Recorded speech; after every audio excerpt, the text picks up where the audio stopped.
Grupo Digama. Bien, bienvenidos a Rumbo Minero TV. Bienvenido, Oscar, como todos los sábados. Bueno, recargados, ¿no? Recargados. Hoy 4 de febrero. Y recargados por el invitado que tenemos. Sí, y la temperatura va a subir. Va a subir de todas maneras. Así es, estará con nosotros Miguel Santillana, un amigo aquí del programa, investigador del Instituto Perú, quien nos comentará de lo que podría darse en los próximos conflictos sociales contra la minería. Luego de la pausa venimos pues con esta interesante entrevista y qué datos nos trae siempre interesantes. No lo teníamos hace buen tiempo y es bueno reencontrarnos con Miguel. Así es. Pausa y regresamos. El Grupo Digama tiene más de una década de experiencia desarrollando creativas herramientas de negocios e información a través de la organización de eventos empresariales, producción de revistas, programas televisivos y medios digitales. Expomina Perú, la feria minera internacional más grande e importante. Expo Arcón, el evento comercial más importante de la construcción e infraestructura. Minpro, gran evento de compras, logística e inversión en minería. Revista Rumbo Minero, publicación líder del sector minero energético. Revista Perú Construye, la revista comercial más importante de la construcción e infraestructura. Programas Rumbo Minero TV y Perú Construye TV, programas de televisión especializados en minería y construcción que se transmiten por Canal N. Páginas web Rumbo Minero y Perú Construye, las más visitadas de los sectores de minería y construcción. Boletines de noticias diarios de Rumbo Minero y Perú Construye. Somos su mejor herramienta de negocios en medios de comunicación y eventos empresariales. Grupo Digama, comprometido con el desarrollo del Perú.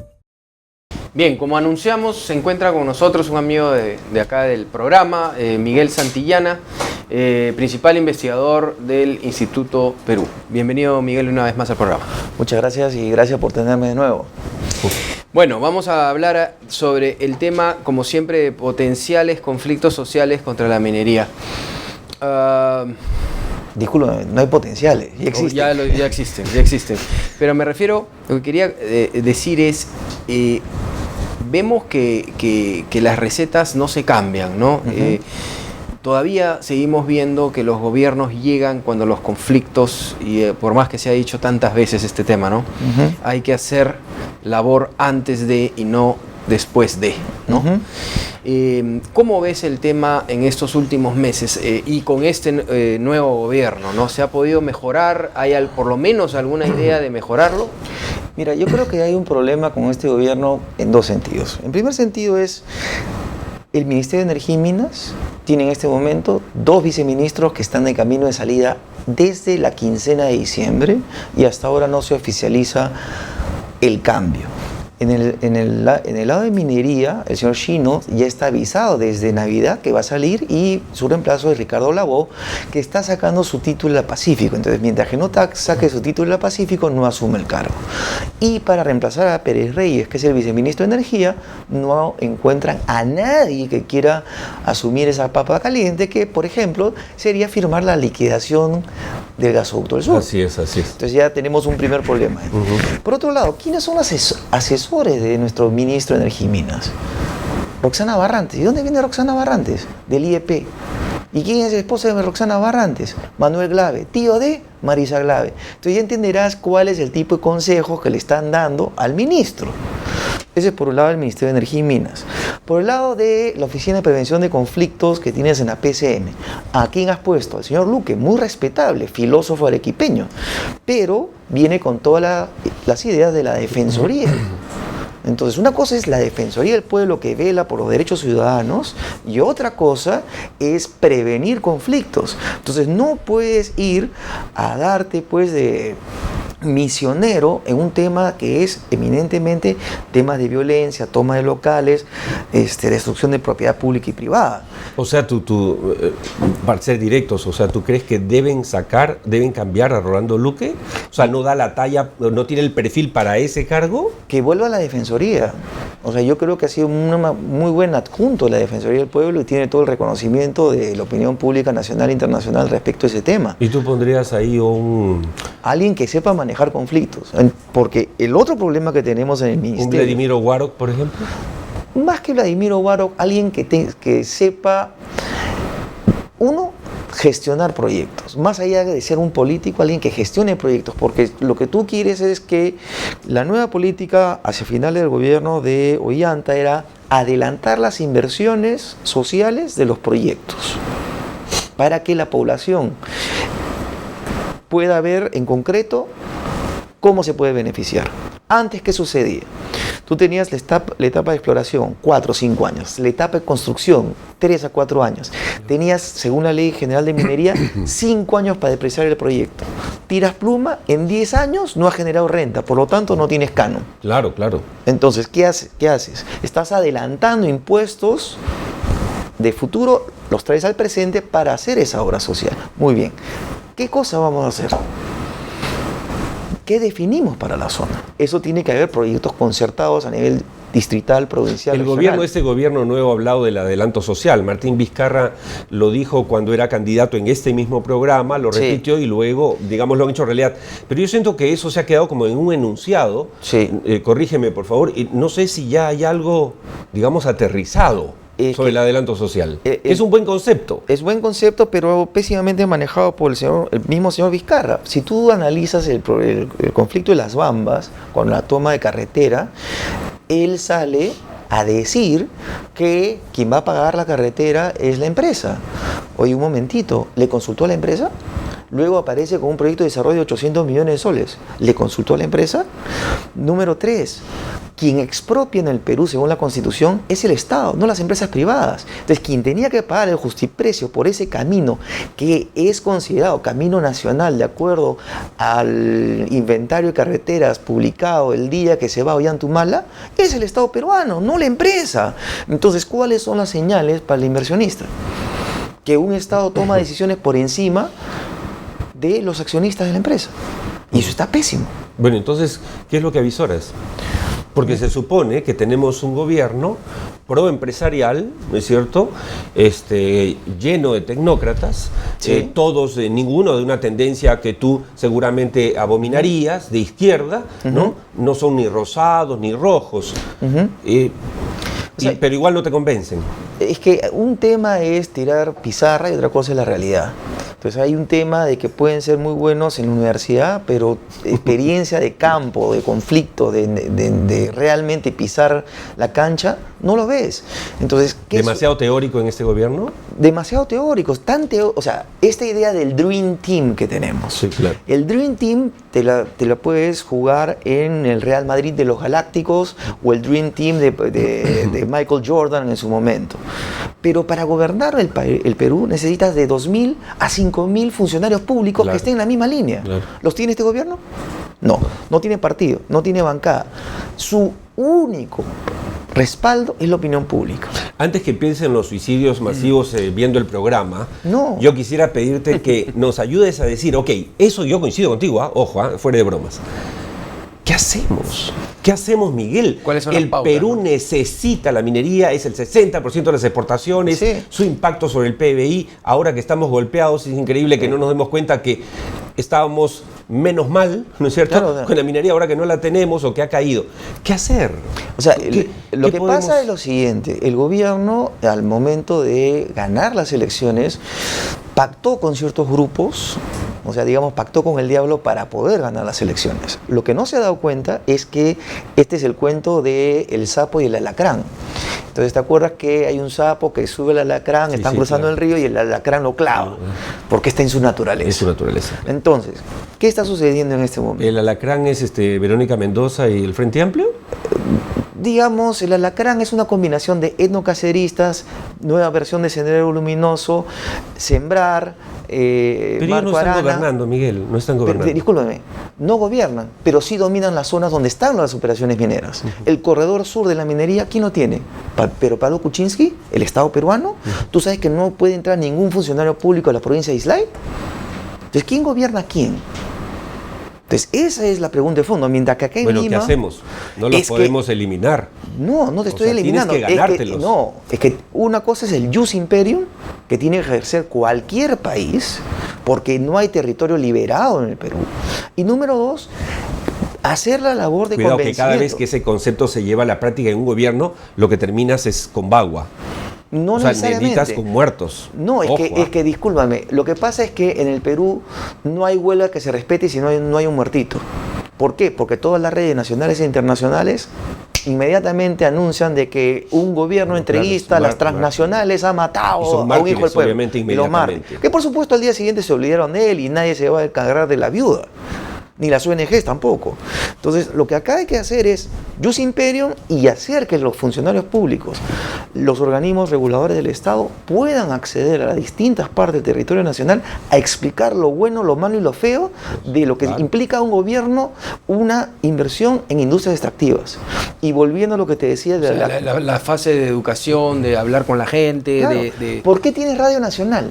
¿Por qué tienes radio campesina? ¿Por qué no usamos esos medios de comunicación Que del sí lo Estado? usan ONGs antimineras que tienen bastante fuerza en algunas Sí, radios. pues, pero el Estado tiene Radio Nacional, IRTP, ¿por qué no lo usamos? Justo hablábamos también el otro día con gente sobre lo que es el posicionamiento o marketing en minería, que vemos, por ejemplo, en países como Australia, en países como México y en países como Chile, que hay campañas de publicidad sobre los beneficios de la minería para la gente en común, ¿no?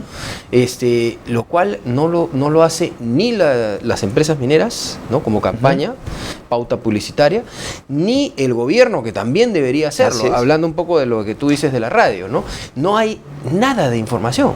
No, además, cuando tuvimos la publicidad de la Sociedad Nacional de Minería y Petróleo fue pésima. Sí, la de Oblitas, ¿te en un acuerdas? momento en que además Perú perdió el partido. O sea, un sentido de ocasión y un sentido de oportunidad pésimo. Entonces, en realidad, el sector privado también tiene que ponerse la mano al pecho y darse cuenta de otra cosa importante.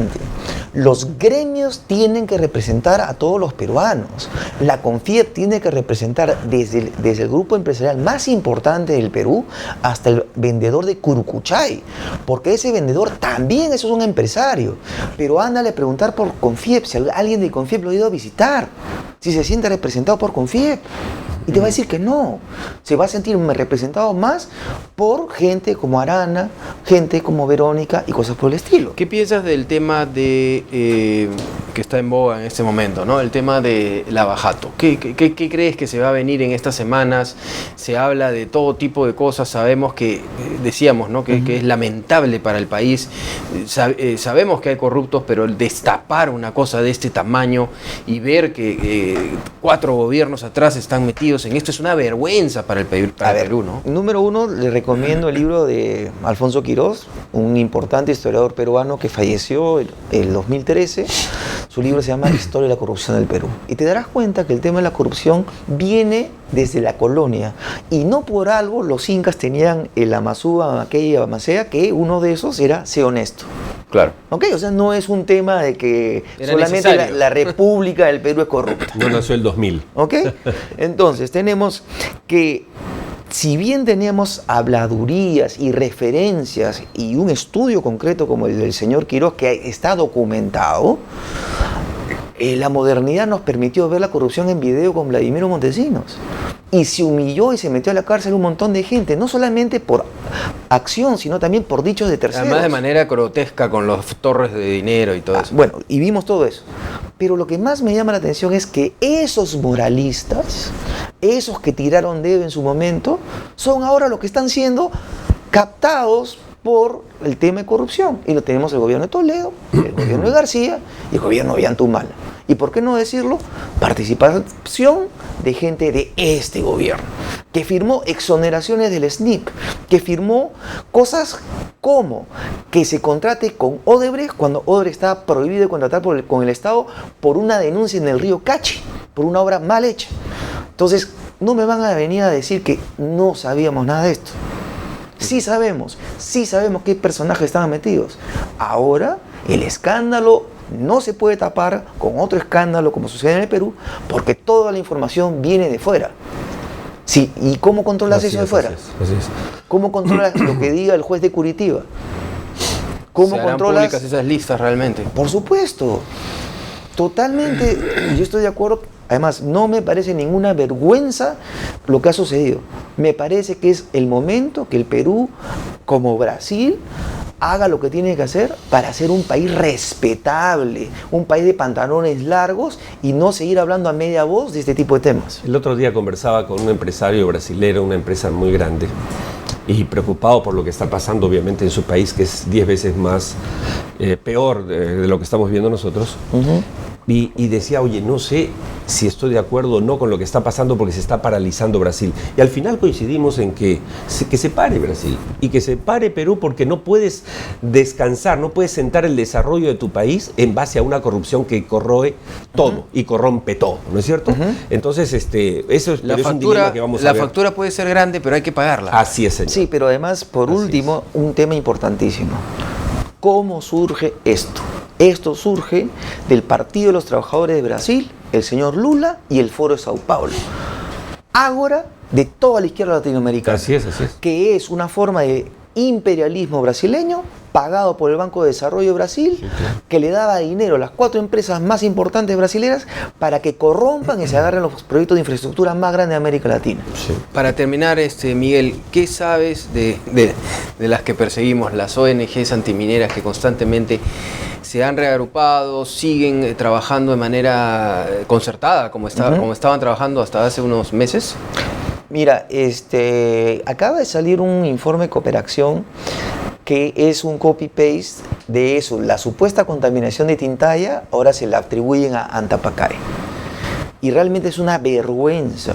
Y los reto a cualquier debate técnico a hacer un copy-paste de algo que ya causó muertos. De otro lugar, además. Claro, o sea, además se utilizó información de una concesión japonesa para echarle la culpa a Tintaya de esa contaminación. El terreno es un terreno de metales pesados por la formación geológica que tiene. El río que sale de la zona de Tintaya y que pasa por Yauli se llama río Salado. ¿Y por qué se llama Salado? Porque sale con sales minerales. Claro. O sea, no es que la mina haya contaminado eso. Es una zona volcánica y una formación geológica. Entonces, lo que a mí me parece un crimen es que se utilice a la población, se le mienta a la población y ahora has trasladado el problema de Tintaya, se lo ha llevado a Antapacay. ¿Y quiénes son? The usual suspects. La misma gente. ¿Y estos de dónde son? Esto es cooperación española, más cooperación belga, más cooperación francesa y cooperación suiza. Una última pregunta, pues ya se nos fue el tiempo. Repetimos muchas veces que en los próximos 10 años tenemos una cartera de inversión minera de aproximadamente 60.000 millones de dólares. Los 10 años anteriores se invirtieron efectivamente 53.500, por lo tanto la progresión es más o menos lógica. Pero obviamente ahí se cuentan grandes proyectos que hoy vemos frustrados. Sinceramente, y tú como especialista, Miguel, ¿cuánto crees que, no te digo la cifra exacta, pero qué sentimiento, qué sensación, qué te dice tu olfato respecto a esos 60.000? ¿Alcanzaremos los 60.000? ¿Nos quedaremos en 30.000? ¿Cómo lo ves? A ver, mientras que no se resuelva la gobernabilidad en el Perú y no tengamos un presidente que sea presidente, acá no va a pasar nada. Supuestamente Pedro Pablo Kuczynski era una señal al mundo que tenías a alguien con competencias académicas y con competencias profesionales que atraería el capital. ¿Ha sucedido eso? No, ha disminuido la inversión privada y como venía disminuyendo desde el 2014. De acuerdo. Ok, bueno, Miguel, gracias por tus puntos de vista, gracias por venir al programa y esperamos tenerte un poco más seguido. No, y que nos ayuda, obviamente, las cosas que dice Miguel, algunas pueden ser polémicas, pero lo dice con la sinceridad y claridad de siempre. Y nada, la idea es que no es que estemos todos de acuerdo, que pensemos, que reflexionemos sobre lo que viene haciendo este gobierno, lo que le queda por hacer. Todos queremos que el Perú mejore, pero por supuesto. Escuché una frase, tú sabes, el otro día, sencilla, esa frase sencilla que dijo alguien: yo lo único que quiero es que el gobierno gobierne. Me encantó. Hay que liderar, así es. Bien, Miguel, gracias. Un gusto, muchas gracias por la invitación. Pausa y regresamos. Paz social, equilibrio ambiental, inversiones seguras. Para alcanzarlos, usted cuenta con un equipo multidisciplinario y de alta experiencia en asuntos sociales, medio ambiente, comunicaciones y redes, seguridad y salud ocupacional, asuntos legales y permisología. Desde hace 15 años, Viceversa Consulting, Gerencia Soluciones. A continuación, acompáñenos al resumen de noticias gracias a la revista Rumbo Minero. Este espacio llega gracias a la revista Rumbo Minero. Minpro 2017 desarrollará una innovadora exhibición minera. Ricardo Labó es designado nuevo viceministro de Minas. MMG evalúa presentar tercera modificación para las Bambas. Proyecto Pampa del Pongo se desarrollaría a partir de octubre. Aurin Resources descubre nuevas zonas auríferas en Proyecto Huilacoyo en Tacna. Este bloque llegó gracias a la revista Rumbo Minero. Bien, interesante la entrevista, siempre Miguel Santillana siendo un poco realista, en algunos momentos pesimista y en otros momentos también a favor, pero lo interesante es que tiene datos siempre de adentro, ¿no? Sobre todo de las ONGs y esto que hay que saber interpretar, ¿no? Lo que más rescato quizá de esta conversación interesante con Miguel es el que debe haber un llamado de atención con la mejor onda, ¿no es cierto? Con la mejor disposición. O sea, la crítica nunca es destructiva si es bien intencionada.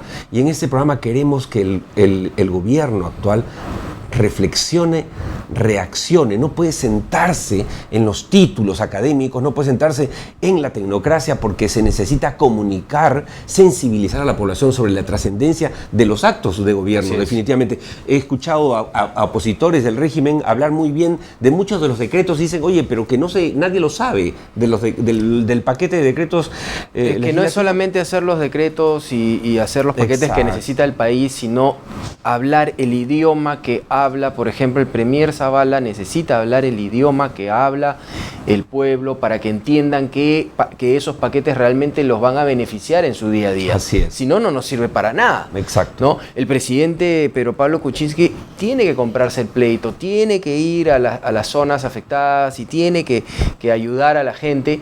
Y el señor Vizcarra, un poco el abanderado del tema de los conflictos, y tiene que ir antes que tengamos los conflictos. Entonces, este equipo sin duda es un equipo con muchos laureles y con muchas pergaminos y todo, pero si no sabe comunicarse con el pueblo, entonces no es un gobierno. Tienen que hacerlo y hacerlo rápido, ¿no? Esa es una llamada que hacemos desde aquí. Importante al presidente de la República, Pedro Pablo Kuczynski, que haga rápidamente una buena comunicación con el pueblo y que instruya a su premier y a los personajes importantes de su partido y de su gobierno a que realmente tengamos una comunicación fluida con el pueblo y que la gente entienda lo que están haciendo. Así es. Bien, quería mencionarles que del 5 al 6 de junio va a ser el encuentro de mineros y proveedores, evento que organizamos con la gran rueda de negocios en el Hotel Westin, la rueda de negocios más exitosa de la minería peruana. Si usted es proveedor o quiere ser proveedor del sector minero, participe de este importantísimo evento con sus 3 foros de la Conferencia Internacional de Minería, que también será dentro de este Minpro, del 5 al 6 de junio. El presidente es Roque Benavides y usted puede entrar inmediatamente a www.minproperú.com, www.minproperú.com, y puede ingresar y sacar toda la información que necesita para asistir y también para comprar un stand y poder participar de esta importante rueda de negocios de la minería peruana. El último consejo del día en este programa Rumbo Minero es a los amigos que quieran hacer buenos negocios con el sector, tienen que publicitar en la revista líder del sector minero. Su nombre, Rumbo Minero. Bien, muchas gracias, Oscar, por estar con nosotros, y a continuación viene nuestro programa Perú Construye. En lo que es minería, muchas gracias y los esperamos todos los sábados a las 10 de la mañana.